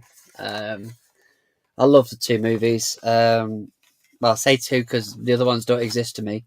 Exactly. But I've also, if I could just put you up there, at the top up there, I've got the three pops. So I've got Kevin, Harry, and Marv. I think I paid about 80 for those. So they are quite special to me. Next to your extortionate priced Spider-Man. What? Next to the Spider-Man, you paid an extortionate price for. I don't know where you're looking. There's Carmen San Diego, Superman and Lois, Jeffrey the Above your door. What's that? Oh, Above your yeah, up door. there, yeah. Funny. I know what you're on about now. But movies-wise, I don't know. It's a strange one because I've got a few things that are special to me. I mean, I've got a really nice copy of American Psycho with a business card, which Steve loves. Yeah. I think one of the prized ones I've got is my Drive, 4K Drive. That's the second site, I think it is. Yeah, that's quite an expensive one. Now it wasn't when I got it. Well, I say it wasn't. It was, but it wasn't as expensive. I don't know. I mean, there's a couple of movies. There's one which I never thought I'd see on Blu-ray, which was Daniel Day-Lewis, My Left Foot. Mm-hmm. I've heard good things about that. I still need to track that down. Well, I found it in HMV for $5.99. I couldn't believe it, but I had it on DVD for years.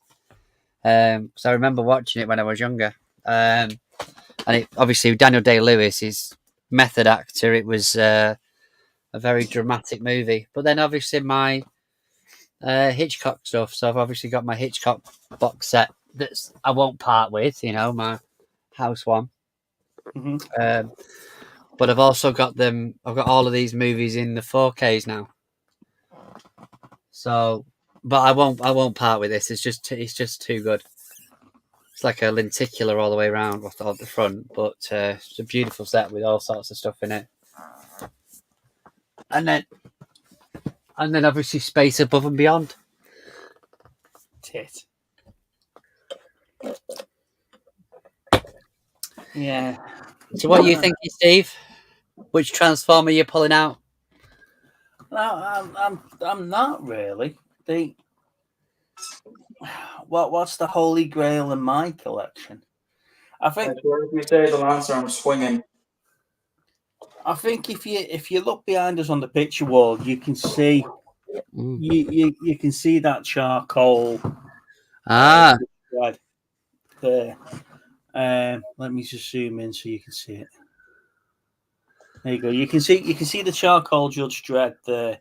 Mm. Now, when I first got with Lawrence, we were out in Warrington, and it was Warrington For all the Comic Con. fancy places. Yes, I do. It was Warrington Comic Con, and we were walking around and we were having a look, and the bloke was just finishing off doing the charcoaling on that. So that's a very rare, limited sort of piece for me. And it's probably not worth jack shit, but it's just right at the start of our sort of relationship and the start of my collection. Really was that. So yeah. Obviously, I've got my Transformers stamps and me Warhammer stamps and Terry Pratchett stamps and stuff You like haven't had that. them very long, though, have you? The No, Transformers stamps. I haven't, but they're sort of like, again, stuff that you're not going to see very many of, and Yeah. it's sort of like series of stuff that we've got that you've grown up with. Yeah. I've got that Alien as well, Steve, that you give me. Yeah. You know, I'm never going to let that go. You better fucking not do. Oh, shut up, you. You've given it to me. Stop your bitching. I have to do regular I'm spot checks on anything he puts out. I'm trying to be sentimental and say, I'm going to keep it. You're being a tit over it. No, I'm not being a tit. I'm telling you. As the non-judgmental one here, Little Steve is definitely being a tit over it.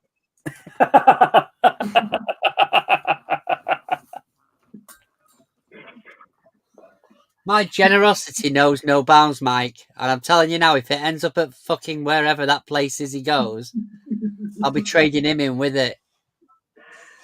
I have still yet to see this generosity you speak of. Show him the generosity I speak of. What, the Alien? Yes. If I don't break it. So I got it from a friend of mine at Forbidden Planet about, at least 15 years ago, 16, 17 years ago. And I've had it in my cabinet. Anyway, knowing that Steve was a big fan of Aliens, a few years back, I gave it to him when he came down. So, could you want to turn a light on, Steve? Or maybe...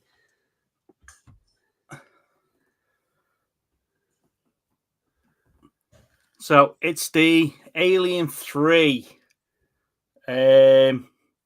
dog Alien. It's limited edition. I'm trying not to bend it and break it. Don't. It's 717 out of 2,000. So, before I even went to watch Alien 3, I'd heard nothing but bad things about it. But I went in with zero expectations. Hey, Baz. And I thoroughly enjoyed it. Yeah. Yeah, it's not like I say. I don't think it's too bad. I think I agree with you a little bit about the first one. I think the first one for me I found quite boring. Yeah. I think that's probably the best way to describe it. I know the second one is a hell of a lot better. Mm.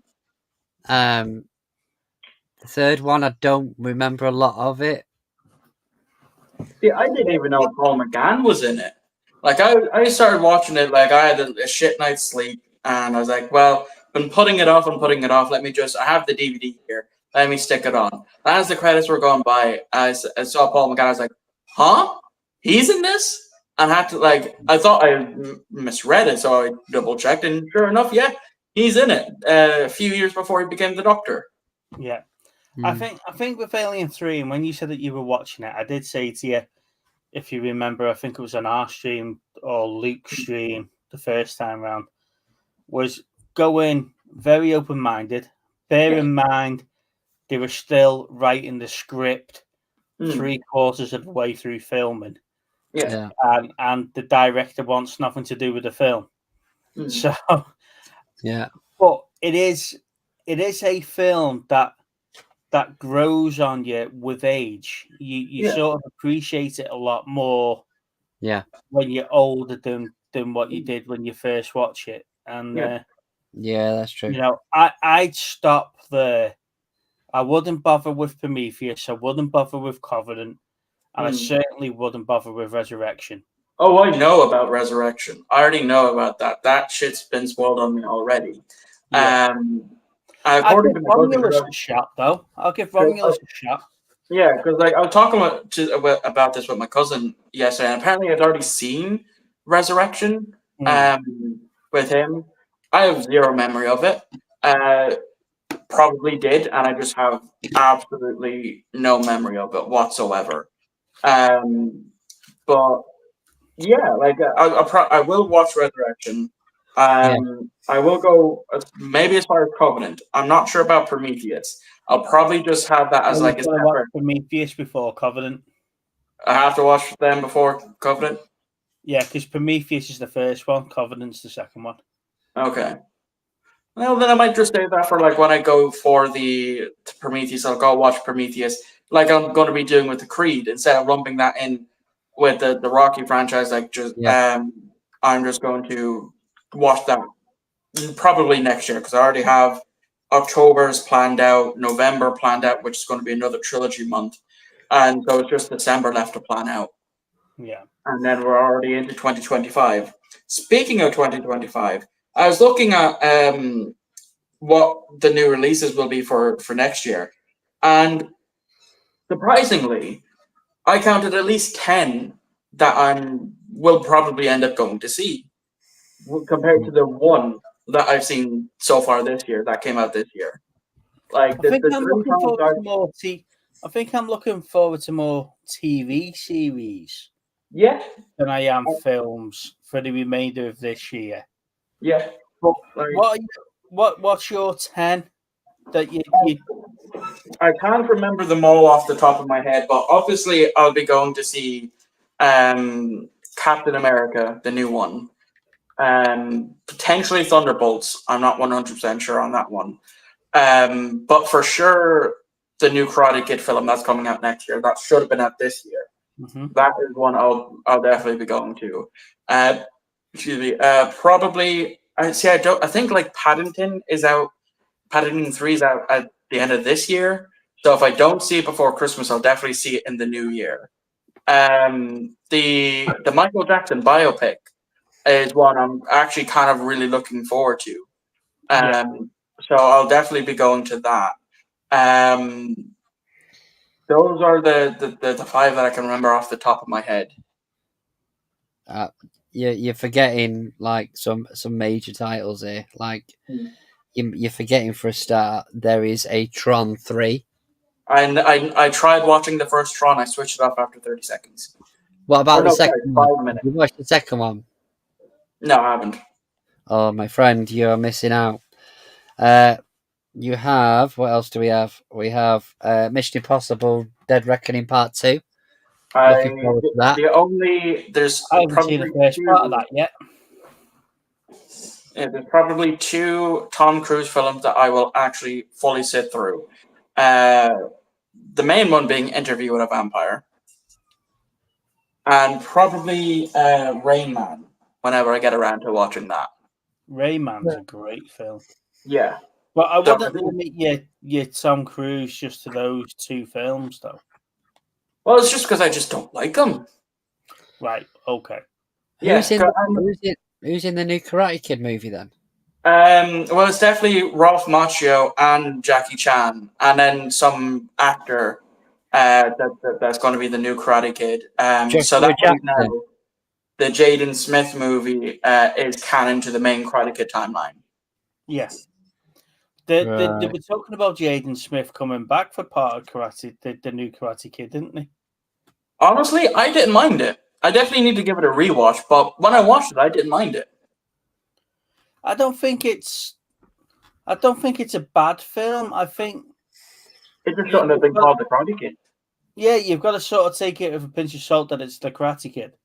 Mm-hmm. You know, if you're going in there thinking it's going to be the same or is a soft reboot as the original film, and it sort of is, but it's just not as good, is it? Because you know what the storyline's going to be. Jumanji: The Last Story. I can't be asked with any more Jumanji films. I think I'll just stick to the original. I can't be arsed dealing with the Whoa, Rock. whoa. Watchmen, Chapter 2. Watchmen, Chapter 2. Yeah, but it's another film that's coming out 20 years after the first one. Star Trek Section 31. Oh yes, there's that. Yeah, that I'm definitely looking forward to. It's a shame it's just going to be a streaming only thing and not put into cinema. I definitely would have gone to that.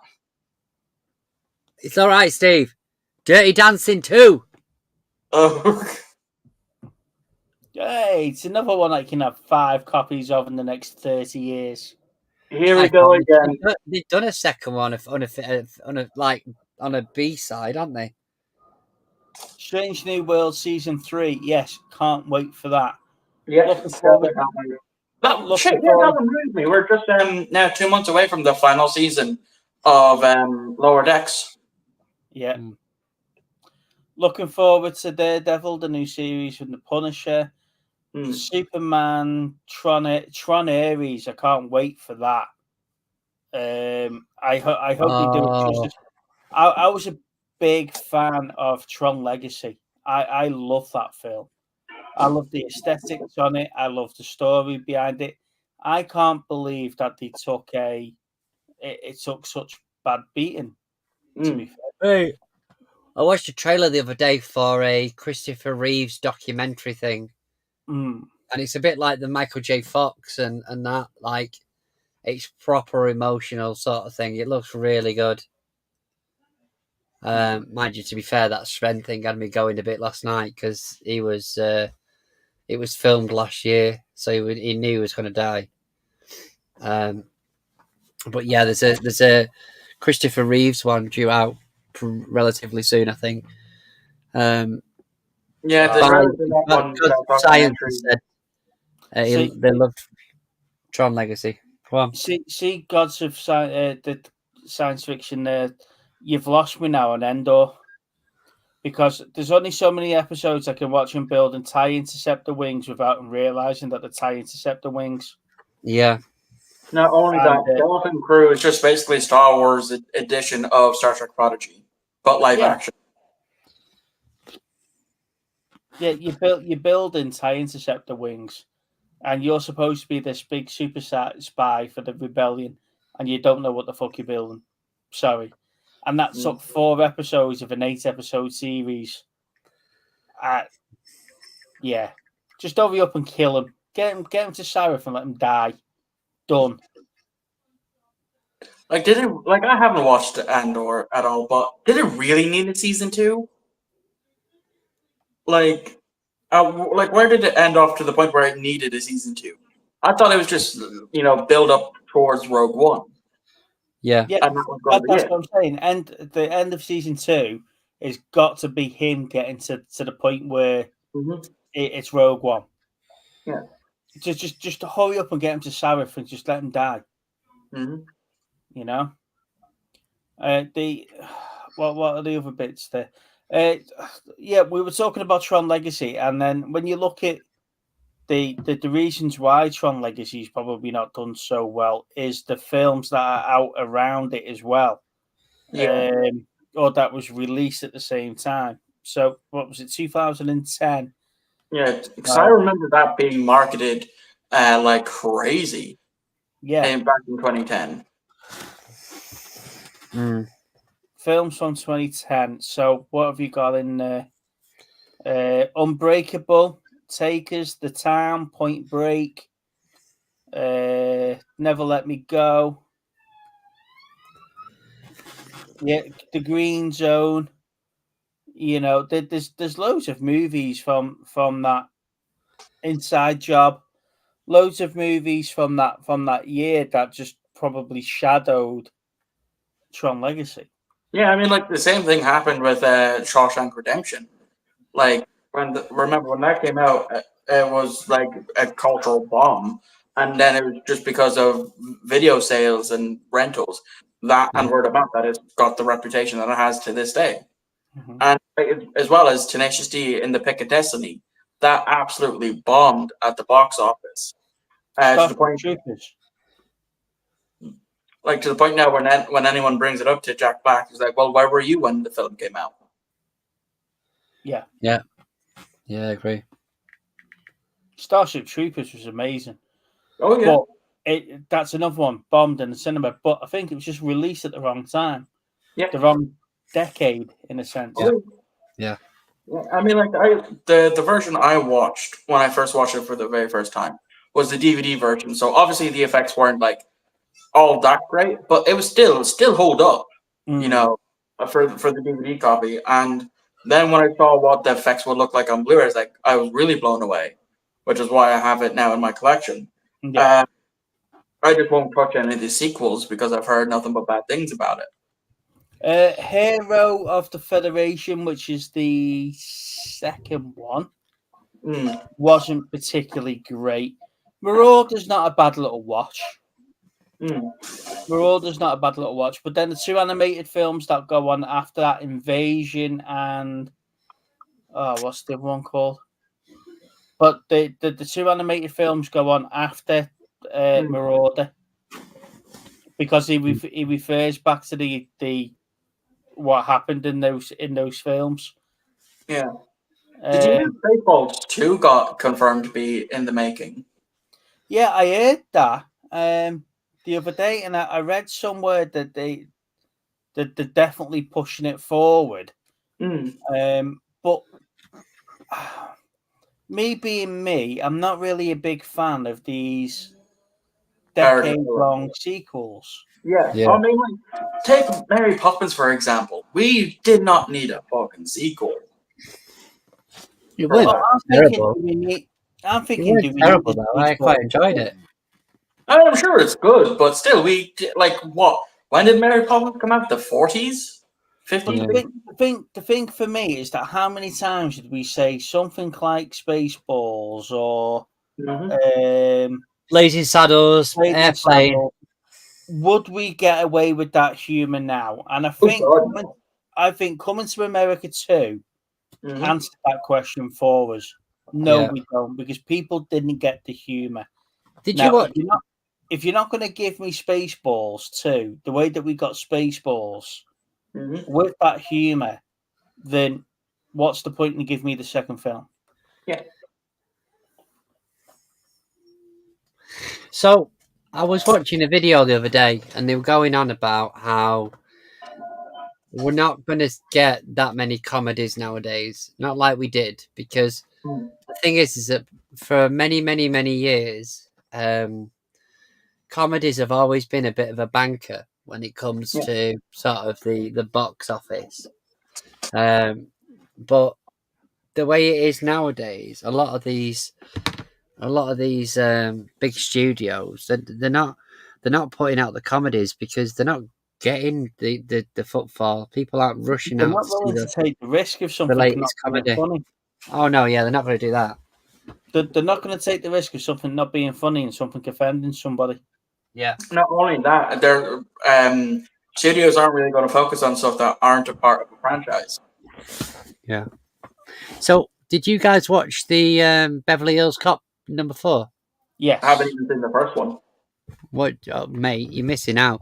What did you think of it, Steve? It's a rehash of jokes from the first, second, and third one. Nostalgia throwback to characters such as Surge. Stills. Yeah, and I generally don't believe we needed it. Because the thing is for me is that they were.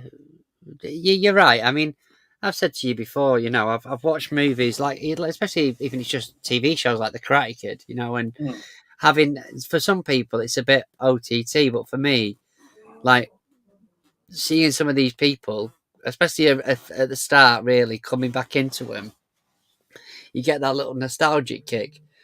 It's just that with the Karate Kid now, like you said yourself many a times, you've come to a point now where it's like, do you remember that extra that was in the background once? Well, he's now a main character in this new series.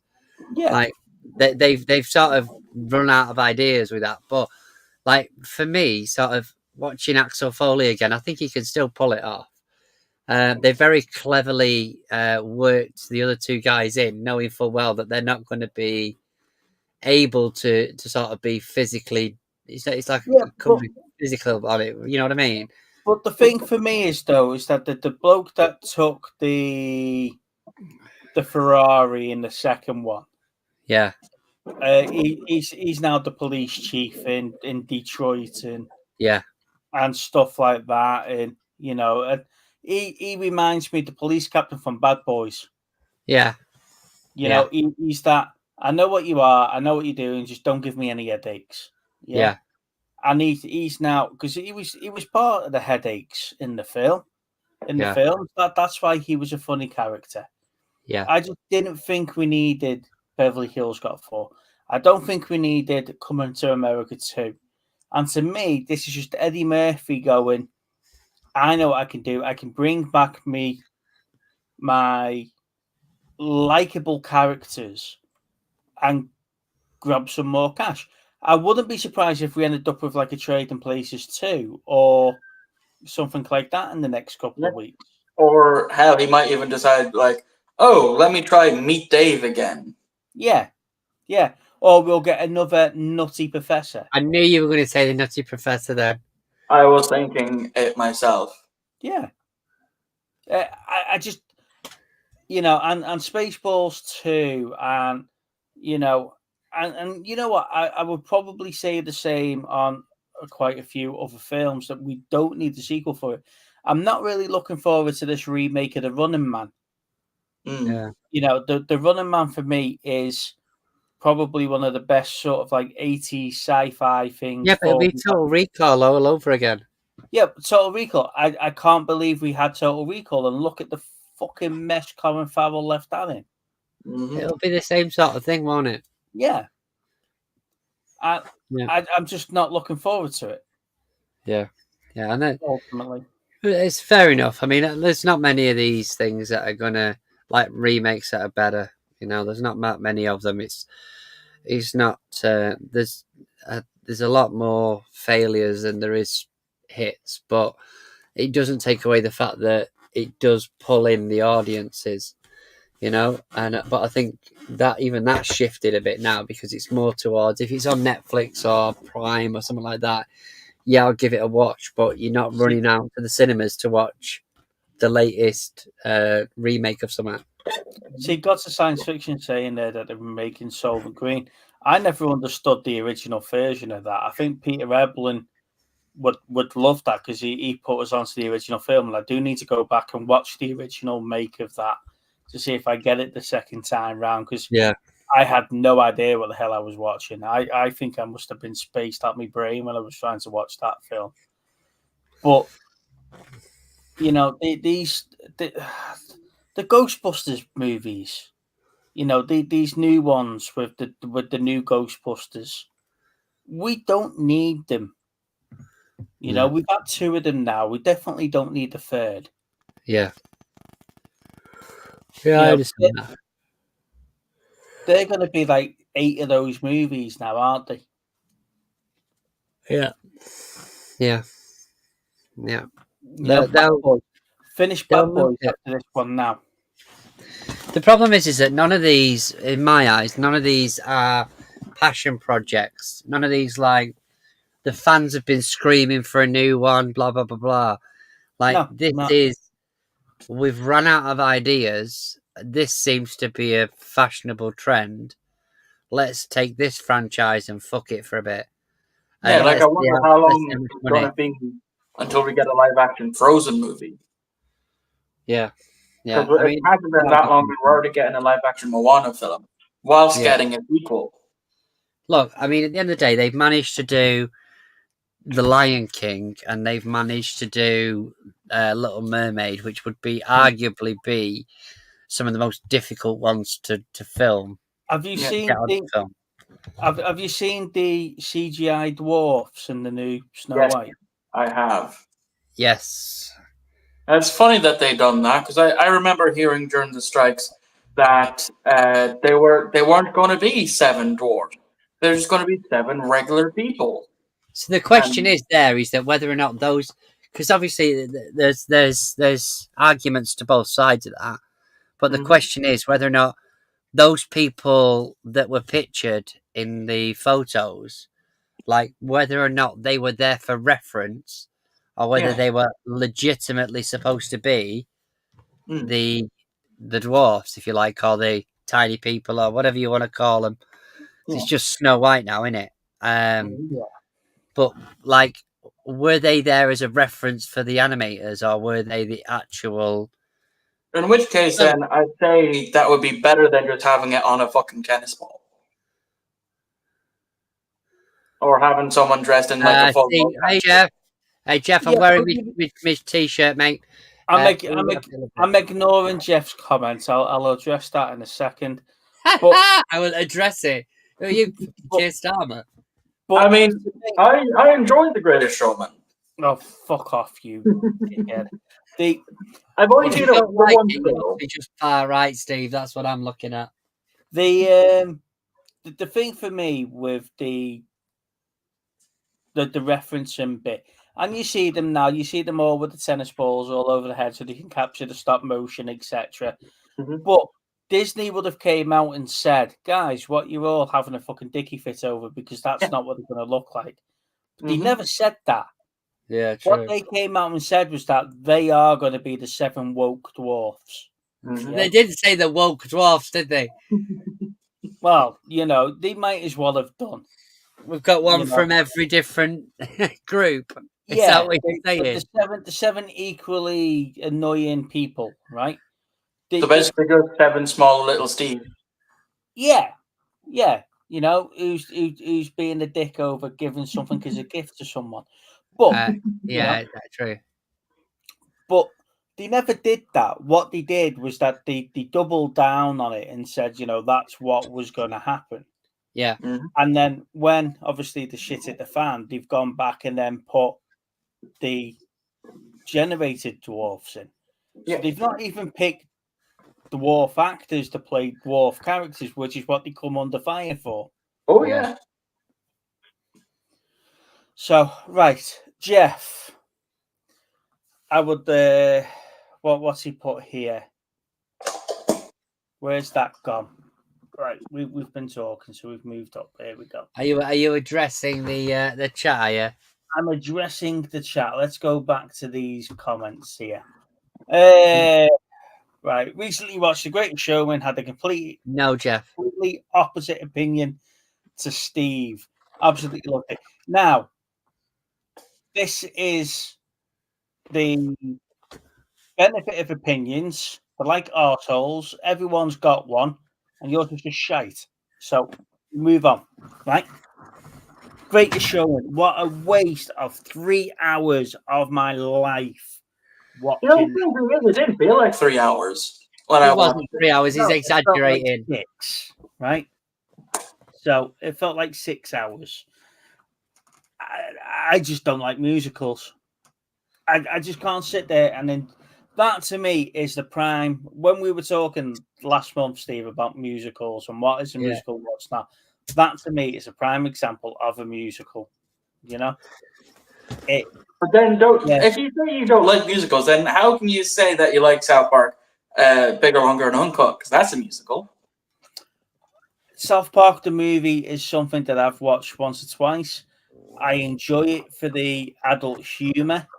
It's not something I go back to on a regular basis and watch. Okay, then what about the Star Trek Strange New Worlds musical episode? I skipped it.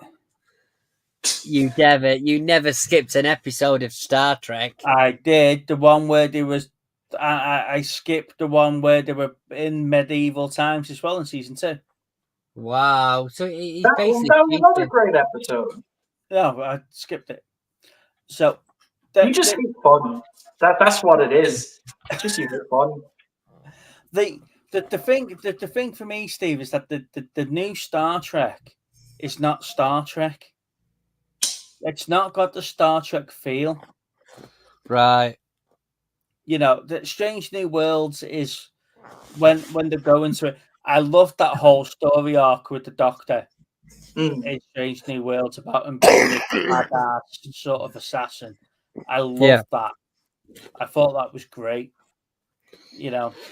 But it hasn't got that Star Trek feel to it, and I think Discovery really hurt the recent lot of Star Treks. Okay. So, I get what you mean, and I understand where you're coming from. And I do, in some regard, agree with you that modern Trek doesn't feel like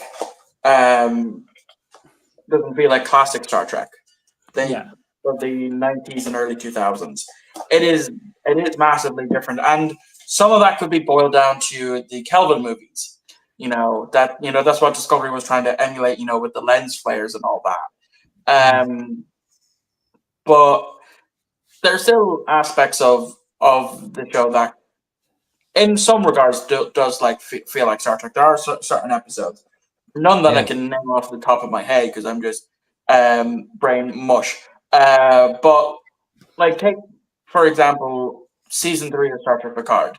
That was a great season. Didn't feel like Star Trek though until we got onto the Enterprise, and even then it was just briefly because of nostalgia. I think because we had season 2 of Picard being based in the past in San Francisco, I think that's where we lost Picard being a Star Trek series. Yeah, and actually, because I rewatched The Orville for a review I'm doing later on in September, and I mentioned this in my review that there are certain tropes of episodes in season 1 of The Orville that feel Star Trek. Because again, as well, not only is it just a giant love letter, but Brannon Braga, who has worked on the 90s Star Trek, wrote and directed a number of episodes for season 1.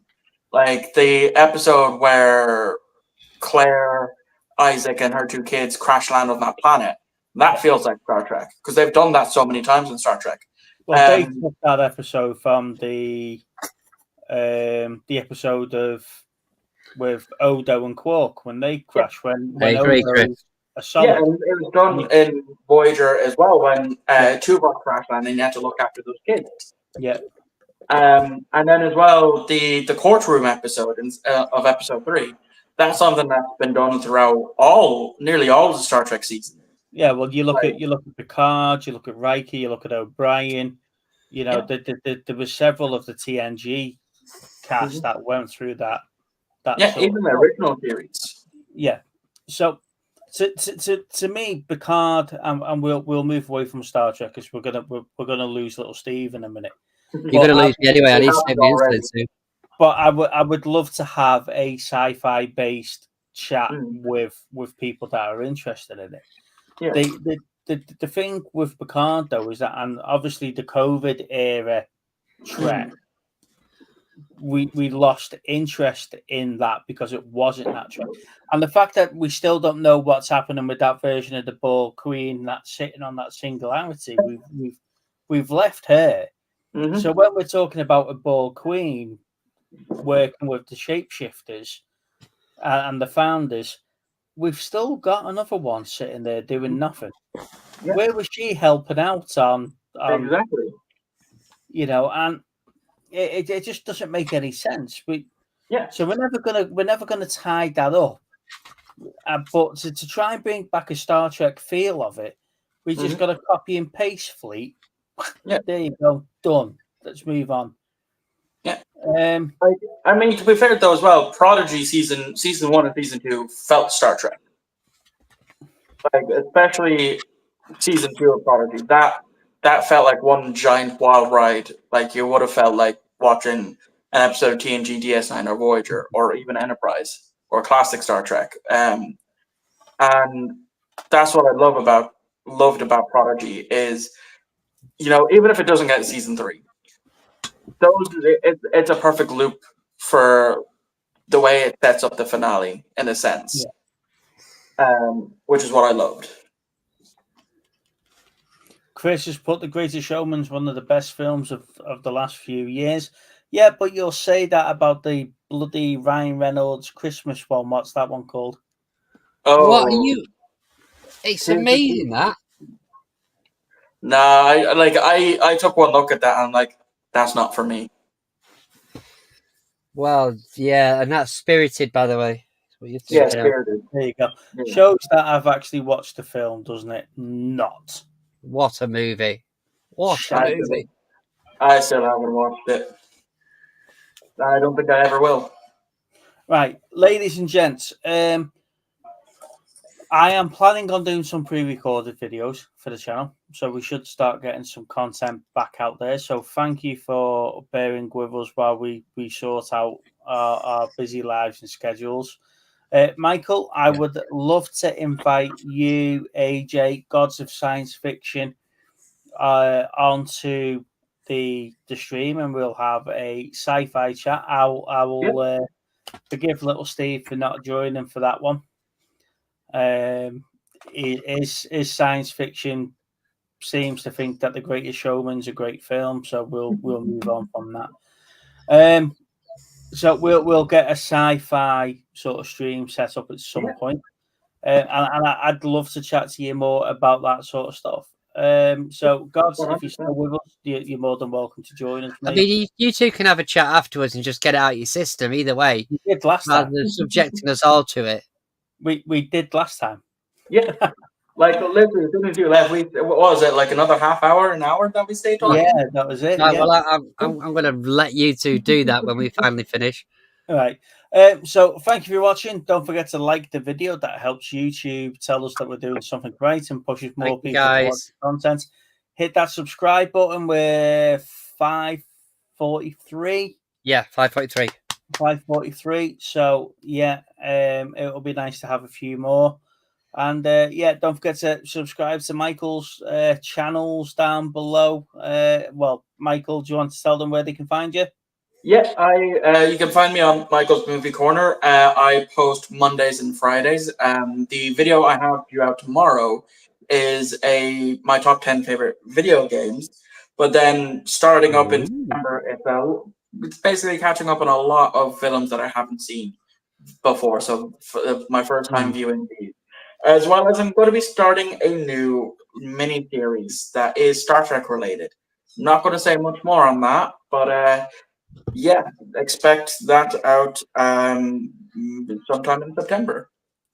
Good Wow. stuff. Well, Good thank you stuff. very much for tonight again, guys. Appreciate All that. right, guys. You won't see little Steve till next live because he's probably not going to do any videos. So don't expect any. See you later. Bye-bye. Bye.